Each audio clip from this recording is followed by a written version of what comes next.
గజం భూమి కేవలం 5,500 రూపాయలతో 135 గజాల భూమి కేవలం 7 లక్షలు మాత్రమే. ఐటీ ఇండస్ట్రీ నెక్స్ట్ మూవ్ జరుగుతుంది. దాన్ని వెబ్ 3.0 అంటారు. వెబ్ 3.0 3.0 ఏందిరా బాబు ఈ 3.0 అంటే యాక్చువల్లీ 2.0 గురించి తెలియాలి మనకి. దానికన్నా ముందు 1.0 గురించి తెలియాలి. అసలు ఈ వర్షన్స్ ఏంటి? ఐటీ ఇండస్ట్రీ థర్డ్ వర్షన్ నడుస్తుంది 3.0. మన జాబ్స్ కానీ కంపెనీస్ కానీ ఇన్ఫ్రాస్ట్రక్చర్స్ కానీ ఏదైనా సరే ఐటీ ఇండస్ట్రీ బేస్డ్ అయ్యి ఉంది. ప్రస్తుతానికి 2.0లో ఉన్నాం. క్లయింట్ సర్వర్ ఆర్కిటెక్చర్ అంటారు ఇది. 1.0 అంటే ఏంటి? 97, 98, 2000 కన్నా ముందున్న ఐటీ ఇండస్ట్రీని వెబ్ 1.0 అంటారు. అంటే ఏంటి? అంటే ఏదైనా సరే మీరు బ్రౌజ్ చేయాలనుకోండి, బ్రౌజర్ వాడి స్టాటిక్ పేజెస్ మాత్రమే వస్తాయి. స్టాటిక్ పేజెస్ అంటే మీరు ఏదైనా సబ్జెక్టు చూడగలుగుతారు, రెస్పాండ్ అవ్వలేరు. స్టాటిక్ పేజెస్ బ్రౌజ్ చేయగలుగుతారు అంతే. దానికి submit button, click button, submit button, navigations ఉంటాయి కానీ సో రెస్పాండ్ అవ్వలేరు మీరు స్క్రీన్స్తో. షేరింగ్ అలాంటివి ఉండవు అనమాట. ఆ ఐటీ ఇండస్ట్రీ నుంచి 98, 99, 2000లో ఏం జరిగిందంటే ఐటీ ఇండస్ట్రీకి ఒక పెద్ద చేంజ్ వచ్చింది. అంటే ఐటీ ఇండస్ట్రీ వెబ్ 1.0 నుంచి 2.0లోకి మూవ్ అయింది. మూవ్ అవ్వటానికి కారణం ఎవరంటే అసలు ఆ టెక్నాలజీ ఏ టెక్నాలజీ కారణం అంటే జావా స్క్రిప్ట్ అనే ఒక ఫ్రంట్ ఎండ్ ప్రోగ్రామింగ్ లాంగ్వేజ్ ఈ ఐటీ ఇండస్ట్రీ 1.0 నుంచి 2.0కి అవటానికి కారణమైందనమాట. దాన్ని కో-ఫౌండర్ వచ్చేసి బ్రాండన్ ఇచ్. ఆ పర్సన్ వల్ల మొత్తం ఐటీ ఇండస్ట్రీయే మారిపోయింది. అంతకుముందు అదే 1.0లో ఉండింటే ఇన్ని జాబ్స్ వచ్చేవి కావు, ఇంత ఇన్ఫ్రాస్ట్రక్చర్ డెవలప్ అయ్యేది కాదు. ఏదైనా సరే ఒక ఇండస్ట్రీ అనేది కీప్ ఆన్ మూవ్ అవుతూ ఉంటుంది. 2000 తర్వాత వచ్చిన ఐటీ ఇండస్ట్రీని వెబ్ 2.0 అంటారు. అప్పుడు స్టార్ట్ అయింది ఈ జాబ్స్, ఈ సాఫ్ట్వేర్ కంపెనీస్, ఈ ప్రోడక్ట్స్. ఇప్పుడు ఉన్న ప్రతి ప్రోడక్ట్ కూడా క్లయింట్ సర్వర్ ఆర్కిటెక్చర్ మీద పనిచేసేది. అన్నీ కూడా మీరు ఒక స్మాల్ అప్లికేషన్ క్రియేట్ చేసుకొని ఫ్రంట్ ఎండ్ కనుక బ్యూటిఫుల్గా చేసుకొని మీరు యాప్ గూగుల్ స్టోర్లోనో ప్లే స్టోర్లోనో పెట్టగలిగితే, ఐ స్టోర్లోనో డౌన్లోడ్ చేసుకుంటారు, అది వాడతారు. సో అది వాడాలి అంటే it should be client server architecture. తన దగ్గర ఉన్నది క్లయింట్ అప్లికేషన్ అవుతుంది. తను ఏదైనా సబ్మిట్ చేసిన డేటా ఇచ్చినా అవన్నీ కూడా సర్వర్కి పోస్ట్ అవుతాయి.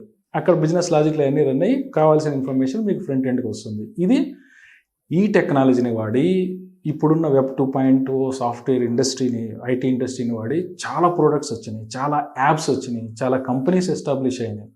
ఫర్ ఎగ్జాంపుల్ ఓలా లాంటి ప్రోడక్ట్స్ కూడా 2.0 బేస్ చేసుకొని వచ్చింది. ఇది 1.0లో ఉంటే ఇలాంటి ఓలా, ఊబర్ లాంటి ప్రోడక్ట్స్ వచ్చేయే కాదు, రావడానికి కుదరదు, ఛాన్స్ లేదు, ఎందుకంటే టెక్నాలజీ సపోర్ట్ చేయదు.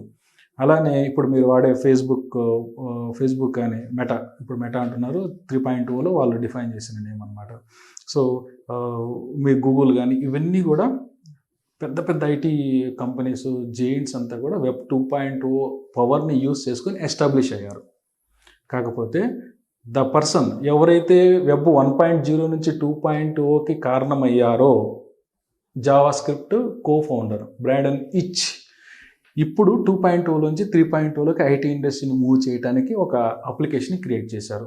మీలో చాలామందికి ఆ ప్రోడక్ట్ తెలిసే ఉంటుంది, వాడుతూనే ఉండుంటారు. ఆ ప్రోడక్ట్ పేరు బ్రేవ్. బ్రేవ్ అంటే ఏంటి? Brave is the browser. Browser అంటే ఇప్పుడు మీరు వాడే క్రోమ్ కానీ, సఫారీ కానీ, మోజిల్లా కానీ ఇవన్నీ కూడా బ్రౌజర్స్ అంటారు. You can browse anything. ఇంటర్నెట్లో బ్రౌజ్ చేయాలంటే అది కావాలి మీకు. అయితే ఇవన్నీ కూడా 2.0లో ఉన్నాయి, క్లయింట్ సర్వర్ ఆర్కిటెక్చర్ మీద పనిచేస్తాయి. ఇప్పుడు నేను చెప్పిన ఈ బ్రేవ్ బ్రౌజర్ అనేది 3.0లో క్రియేట్ చేశారు. దాన్ని block chain back end technology అంటారు. ఎందుకు వాడాలి? మనం ఎందుకు వాడాలంటే ఆయన ఏం చెప్పారంటే ఇప్పుడు మీరు వాడే వెబ్ 2.0 రిలేటెడ్ బ్రౌజర్స్ అన్నీ కూడా మీ డేటాని క్యాప్చర్ చేస్తాయి. ఎందుకు చేస్తాయి?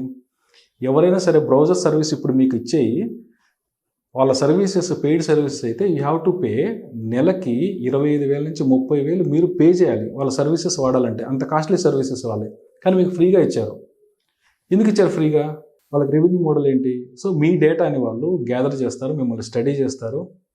మీ డేటాని, మీ కీవర్డ్స్ ఉంటాయి. ఫర్ ఎగ్జాంపుల్ మీరు మీ ఐడి మీద కార్ల గురించి ఎక్కువ సెర్చ్ చేస్తున్నారు అనుకో, మీ డేటాని మిషన్ లెర్నింగ్, డీప్ లెర్నింగ్, ఏఐకి పంపించేసి అక్కడి నుంచి ఆ కీవర్డ్స్ని పంపించేసి మిమ్మల్ని కరస్పాండింగ్ కంపెనీ వాళ్ళకి మీ డేటాను పంపించేస్తారు విత్ ఇన్ 24 అవర్స్. అంతకుముందు 24 అవర్స్ పట్టేది, ఇప్పుడు జస్ట్ 1 అవర్లోనే మీకు మీ బ్రౌజర్లు, మీ మెసేజ్లు అన్నీ కూడా, మెయిల్స్ అన్నీ కూడా ఆ అడ్వర్టైజ్మెంట్తో నిండిపోతాయి. కావాలంటే ఆల్రెడీ మీకు ఎక్స్పీరియన్స్ చేసి ఉంటారు, మీకు గుర్తుండే ఉంటుంది అది. సో ఈయన ఏం చెప్పాడంటే, బ్రేవ్ బ్రౌజర్ క్రియేట్ చేసిన వ్యక్తి, అట్లా డేటా మీది మేము గ్యాదర్ చేయము, బ్రౌజర్ అనేది బ్రౌజర్ లాగానే వాడుకోండి. మరి మీకు రెవెన్యూ ఎలాగా? వీళ్ళైతే మీ డేటాని గ్యాదర్ చేశారు, మిమ్మల్ని అంటే ఒక సర్వే ప్రకారం ఏంటంటే గూగుల్కి తెలిసినంత ఇన్ఫర్మేషన్ మీ స్పౌస్కి కూడా తెలియదు అని చెప్పేసి చెప్తున్నారు. ఎంత ప్యాథెటిక్కో చూడండి ఆ ఇన్ఫర్మేషన్, రైట్? సో అలానే దీన్ని యూస్ కేస్ కింద తీసుకొని బ్రాడన్ ఇచ్ హీ క్రియేటెడ్ బ్రేవ్ బ్రౌజర్. మరి రెవెన్యూ మోడల్ ఎలాగ? వీళ్ళైతే డేటా తీసుకుని రెవెన్యూ చేస్తున్నారు. వాళ్ళ రెవెన్యూ మోడల్ ఏమన్నారంటే, మీ డేటా మాకొద్దు, మిమ్మల్ని మేము అమ్మదలుచుకోవట్లేదు, మీరు బ్రౌజర్ని బ్రౌజర్ లాగే వాడండి. ఆ రెవెన్యూ మోడల్ మీకు ఈ ప్రాజెక్ట్ కనుక నచ్చితే, అంటే స్టార్ట్ చేయకముందు వీళ్ళు ఒక బ్యూటిఫుల్ వెబ్సైట్ ఒకటి క్రియేట్ చేసి కింద కొన్ని టోకెన్స్ క్రియేట్ చేస్తారు. దాన్ని బ్యాట్ టోకెన్స్ అంటారు, basic attention token.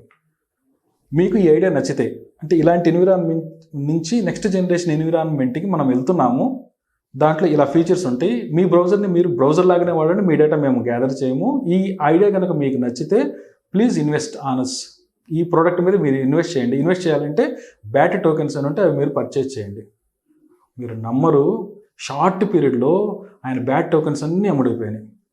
So lot of fund, బిలియన్స్లో తనకి ఫండ్ విత్ ఇన్ 1 అవర్లో యాడ్ అయింది.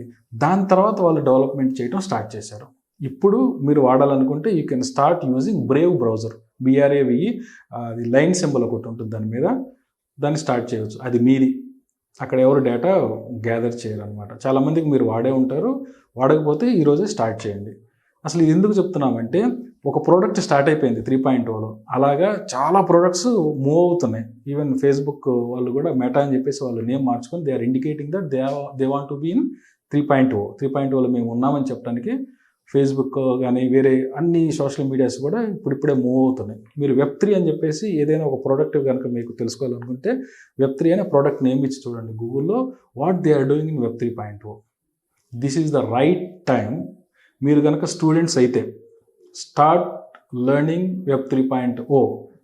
లేదు ఆల్రెడీ మీరు సాఫ్ట్వేర్ ఇంజనీర్స్ 2+, 3+, 4+ అప్ టు 20+ ఉన్నా కానీ మీరు నెక్స్ట్ 2 to 3 years తర్వాత సాఫ్ట్వేర్ ఇండస్ట్రీలో ఉండాలంటే we have to start 3.0. At least learning అయినా స్టార్ట్ చేయండి. లేదంటే నిర్దాక్షిణ్యంగా 2.0 ఇండస్ట్రీ మిమ్మల్ని బయటకు పుష్ చేసేస్తుంది. ఆల్రెడీ మీలో చాలామంది ఫైర్ అయి ఉన్నారు, ఫైరింగ్ లిస్ట్లో ఉన్నారు. Situation is very bad. 2.0 jobs లేవు, ఒకవేళ ఉన్నా కానీ మెయింటెనెన్సే ఉంటాయి, ఎక్కువ ప్రాజెక్టులు దాంట్లో ఉండవు. ఫర్ ఎగ్జాంపుల్ ఏదైనా కొత్త ప్రోడక్ట్ మీరు చేయాలనుకుంటే, ఒక యాప్ క్రియేట్ చేయాలనుకున్నారు, ఆల్రెడీ ఆ యాప్ ఉంది, మీరు కావాలంటే అన్ని స్టోర్స్లో కానీ గూగుల్లో కానీ సెర్చ్ చేసి చూడండి, what you are doing. Stagnate అయిపోంటారు. దాన్ని ఏమంటారంటే తెలుగులో సంతృప్త ద్రావణం అంటారు. మీకు చిన్నప్పుడు నేర్చుకునే ఉంటారు, 8th, 9th ఒక గ్లాసులో పంచదార వేసి కలుపుతూ ఉంటే ఒకనొక స్టేజ్ తర్వాత కరగదనమాట, దాన్ని స్టాగ్నేట్ స్టేట్ అంటారు. అలాంటి సిచ్యుయేషన్ ఇప్పుడు Web 2.0కి వచ్చింది, అంటే సాఫ్ట్వేర్ ఇండస్ట్రీకి వచ్చింది. నెక్స్ట్ జనరేషన్కి మూవ్ అవుతుంది. 3.0 ఫ్రెష్గా స్టార్ట్ అయింది, చాలా జాబ్స్ ఉన్నాయి. ఇప్పుడు ఆల్రెడీ మీరు ఎక్స్పీరియన్స్డ్ అయితే సేమ్ ఎక్స్పీరియన్స్ని ఇక్కడ క్లెయిమ్ చేసుకోండి. మీరు 3.0 స్టార్ట్ చేసి how to attach your previous experience with 3.0. అలా ప్రోడక్ట్స్ చాలా స్టార్ట్ అయినాయి. సో మీరు డొమైన్స్కి సంబంధించిన, అంటే ఇక్కడ ఎలా అంటే 3.0లో డొమైన్ స్పెసిఫిక్ బ్లాక్ చైన్ ప్లాట్ఫామ్స్ వచ్చినాయి. అంటే 3.0 డొమైన్ స్పెసిఫిక్ Web3 ప్లాట్ఫామ్స్ అంటారు దాన్ని. ఫర్ ఎగ్జాంపుల్ మీరు హెల్త్ కేర్ వెళ్ళాలనుకుంటే B3I అనే ఒక బ్లాక్ చైన్ వాడాలి. ఇది TCS B3I మీద చాలా హార్డ్ వర్క్ చేస్తుంది. అంటే Web 3.0లో మీరు గూగుల్ చేయొచ్చు TCS విత్ Web3 అని చెప్పేసి. అలాగనే కొన్ని ఫైనాన్స్ రిలేటెడ్ ప్రోడక్ట్స్ కూడా చాలా కంపెనీస్ స్టార్ట్ చేసినాయి. ఇన్ఫోసిస్ ఎక్కువ B3Iలో ఇప్పుడే స్టార్ట్ చేసింది, విప్రో స్టార్ట్ చేసింది, డెలైట్ స్టార్ట్ చేసింది. మీరు ఇవన్నీ గూగుల్ చేసి చూడొచ్చు వాట్ ఈస్ హ్యాపెనింగ్ అని చెప్పేసి. You want to stay in IT industry next 10 to 20 years. This is the right time to start Web 3.0 career. For more details, go with websites. చాలా portals ఉన్నాయి, websites ఉన్నాయి. దాంట్లో 3.0 related start చేయడానికి try చేయండి. Thank you.